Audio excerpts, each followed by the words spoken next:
এটি চুটি গল্প গান গাব নজনা এটি চৰাই।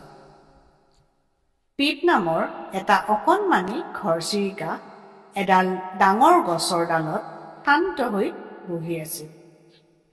তাৰ চাৰিওফালে বিভিন্ন ৰঙৰ চৰাইবোৰে আনন্দ মনেৰে গীত গাই গাই বতাহত সুৰৰ লহৰ তুলিছিল। কিন্তু পিপে গীত গাব নোৱাৰিছিল।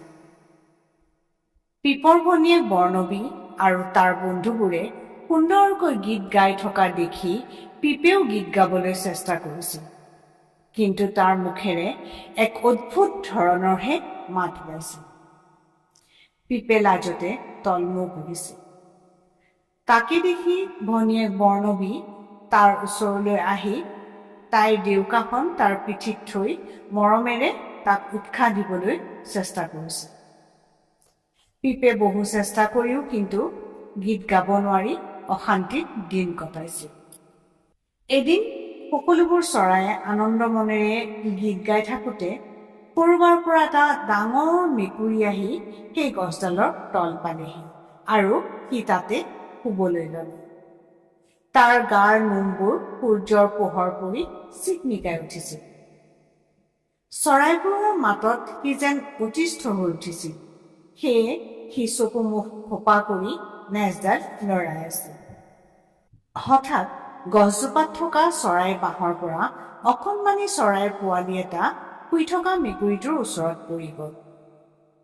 মেকুৰীটোৱে মূৰ দাঙি চৰাই পোৱালিটোক চাবলৈ ধৰিলে। তাকে দেখি সকলোবোৰ চৰাইৰ ভয়তে মুখৰ মাত বন্ধ হৈ গ'ল। পোৱালিটোৰ মাকে গছৰ ওপৰৰ পৰাই চাই আছিল, কিন্তু মেকুৰীৰ ভয়ত একো কৰিবও পৰা নাছিল। আন চৰাইবোৰেও ভয়ত থৰ লাগি গৈছিল। পিছে পিপে তৎক্ষণাৎ মেকুৰীটোৰ কাণৰ কাষত আহি তাৰ চকু ডাঙৰ কৰি যিমান পাৰি সিমান ডাঙৰকৈ চিঞৰি উঠিল। হঠাৎ হোৱা বিকট শব্দত মেকুৰীটোৱে ভয় খাই একে জাপে তাৰ পৰা পলাই গ'ল। তাৰ পিছত পোৱালিটোৰ মাক নামি আহি তাক পুনৰ বাহলৈ গ'ল।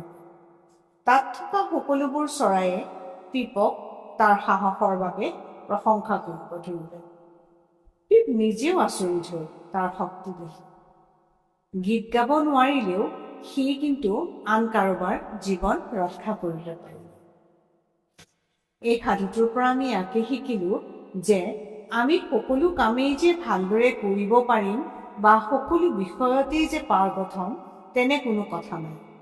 কিন্তু আমাৰ প্ৰত্যেকৰে কিছুমান এনেকুৱা গুণ থাকে যিবোৰে আমাক বিশেষ কৰি তুলিব পাৰে।